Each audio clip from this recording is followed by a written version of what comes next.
Hola amigos, hoy vamos a hablar de la BLU, la emisora de largo alcance, que es concretamente esta. Dentro intro, comenzamos.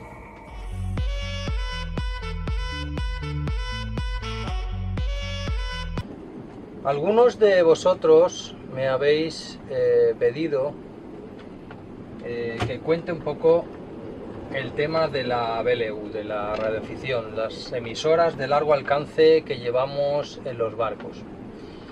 Yo tengo que deciros que yo soy radioaficionado pues desde que tengo uso de razón con las antiguas emisoras de banda ciudadana, y para mí el tema de la radio no es un tema desconocido, de hecho lo conozco bastante bien. Pero algunos de vosotros me habéis preguntado por este equipo y quería hacer este vídeo explicando un poco cómo y por qué, y a ver si consigo que no se me olvide nada. Por un lado tenemos el tema de las licencias. Hace falta una licencia para ser radioaficionado, efectivamente, y para tener una estación y tener una instalación en un edificio o en una casa aislada. El caso que nos ocupa, el de las instalaciones de los barcos, no es así, porque si bien es cierto que habría que tener una licencia, la bandera del barco es la que rige sobre la ley de los radioaficionados del país en el que está abanderado el barco. Por ejemplo, nosotros tendríamos que cumplir la ley belga, los franceses la francesa, los españoles la española y así sucesivamente. ¿Qué es lo que pasa cuando el barco está en otro país de Europa, con una emisora? La autoridad de dicho país no puede de ninguna forma impedirte que uses la emisora, porque eso solo podría hacerlo la autoridad del país de bandera. Y la autoridad del país de bandera, cuando estás en otro país, no tiene autoridad, no está la autoridad. De modo que está un poco alegal. Dicho lo cual, claro, evidentemente habría que cumplir con la ley, siempre que sea posible. Por otro lado, quiero hablar del tema de las instalaciones, de la instalación eléctrica, la instalación de la antena y la instalación del acoplador. Empezaremos por la electricidad.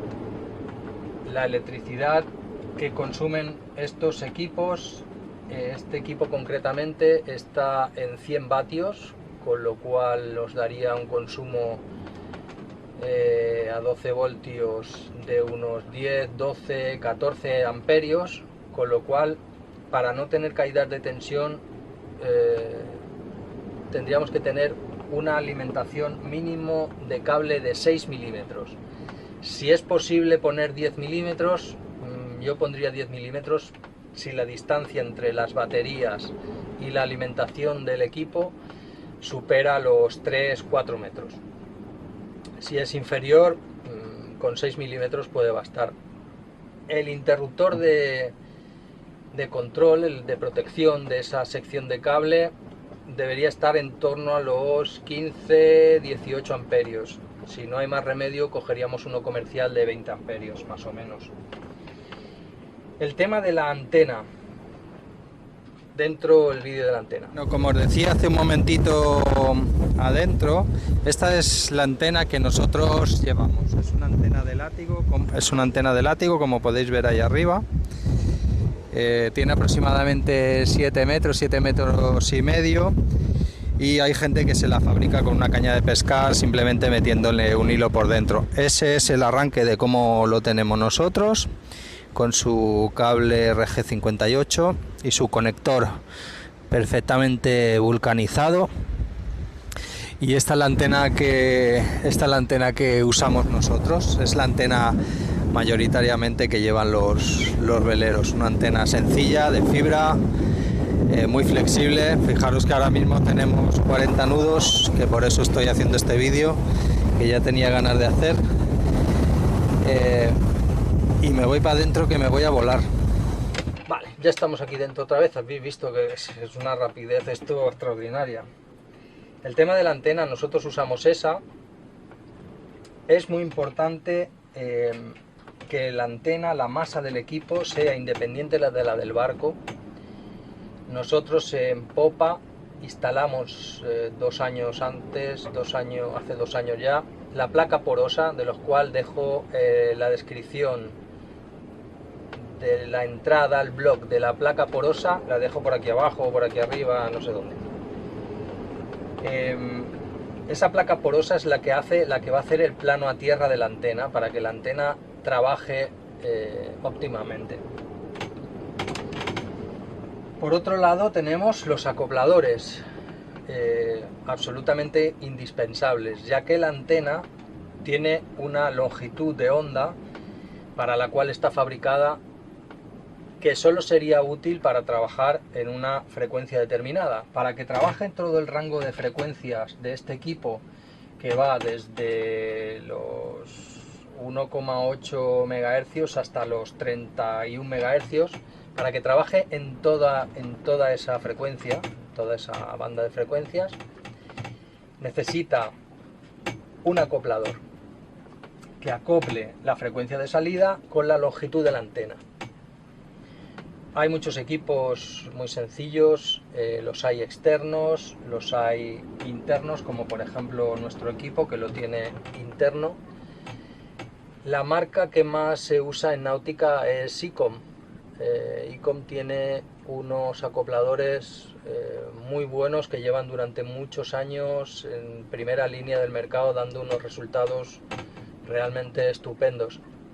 Deberían de montarse lo más cerca de la antena posible, en los mamparos cerca de la antena, para que la distancia entre el acoplador y la antena, porque ese cable que une el acoplador y la antena ya cuenta como antena, sea lo más corta posible. Bien, tema de acopladores, liquidado. A ver si consigo que no se me olvide nada, porque la cosa tiene tela. Me he hecho hasta un menú para que no se me olviden cosas, y se me van a olvidar. Lo que se me olvide, ponérmelo aquí abajo y lo comentamos. Os voy a hablar de este equipo concretamente. Este es el nuestro. Nosotros tenemos un Yaesu FT900 AT. Ahora tengo sintonizada la frecuencia de Norfolk, donde van a dar los partes meteorológicos vía fax por la BLU, que además de servirnos para comunicaciones en largas distancias, no cuando andamos por la costa, sino cuando ya dejamos de ver la costa y estamos días en la mar a 100, 150, 200, 400, 800 millas de cualquier parte. Con este equipo podemos comunicarnos, además de recibir partes meteorológicos, faxes, navtex y una serie de información que lanzan las emisoras costeras para que cualquiera que tenga un receptor y un mínimo de instalación sea capaz de recibir los partes meteorológicos en alta mar. Este equipo concretamente es un equipo de base, o sea, de los que diríamos montaríamos en una casa, porque nosotros no hemos querido coger un equipo móvil de HF, porque por varias razones. La primera de ellas sería por el tamaño. Son muy pequeños y cada botón pues tiene 3, 4, 5, 6 funciones. Hay que entrar en un menú, para entrar en un submenú, para ir luego a un listado, que luego se abre otra ventana, y al final cualquier configuración que quieres hacer tarda mucho, además de que tienes que memorizar un montón de procesos o estar siempre con el manual. Es muy molesto. Nosotros tenemos este equipo de base que tiene las funciones principales, están a la vista, con botones directos para cada función, mucho más sencillo. Además del tamaño del disipador, estos equipos que están pensados para montar en base en una casa, tienen el disipador mucho más grande. Eso hace que las modulaciones puedan ser más largas y que entre modulación y modulación el equipo se refrigere mucho mejor gracias a sus ventiladores forzados y su disipador. Esto hace que el paso final no trabaje a tanta temperatura y estabilizan mejor las comunicaciones. Por eso elegimos este concretamente, que como he dicho antes tiene el acoplador interno, aunque también podría llevar el acoplador ICOM, porque tú eliges aquí usar el acoplador interno del equipo o un acoplador externo. Esto podríamos hacer con este equipo. Como ejemplo, os voy a intentar que veáis aquí en un programa con el cual tenemos conectado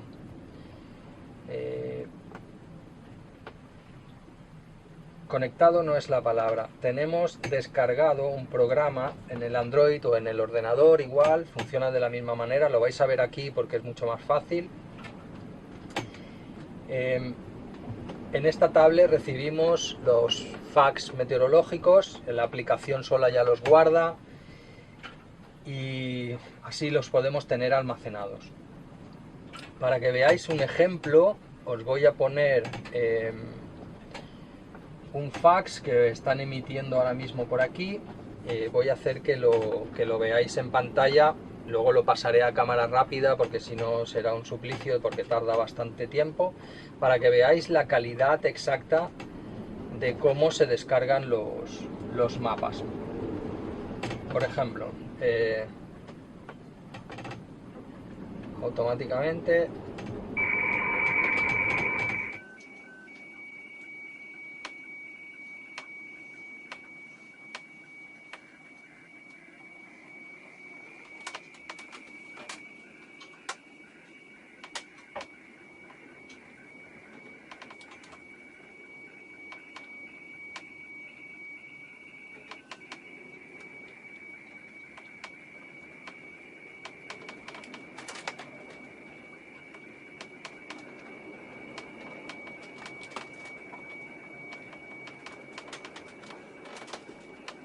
comprobar, esto es un Meteofax recibido con la BLU y a bordo, sin ningún tipo de conexión entre nuestra VHF, entre nuestra BLU y la tablet. Este es el parte recibido, fuerza 2 a 3, de componente sur-suroeste, de fuerza entre 15 nudos, fuerza 2, fuerza 6, aquí algo más adelantado, con alguna baja presión, y esa sería la totalidad del parte. Espero que os haya gustado este vídeo. Se me olvidaba un asunto, el tema del modem Pactor. Hay un modem que se conecta a la BLU, es el modem, se llama el modem, es la marca Pactor, y hay varios modelos, son bastante costosos, pero son lo mejor que hay, porque si nos fijamos aquí, toda esta niebla o toda esta cosa que quizás no se ve bien con el modem Pactor, se ve a la perfección. Pero bueno, nosotros no lo tenemos y así es como lo hacemos. Se puede perfectamente sin modem, siempre y cuando haya una buena recepción, que no siempre podemos conseguirla. Espero que el vídeo os haya gustado y nos vemos en el próximo. Chao.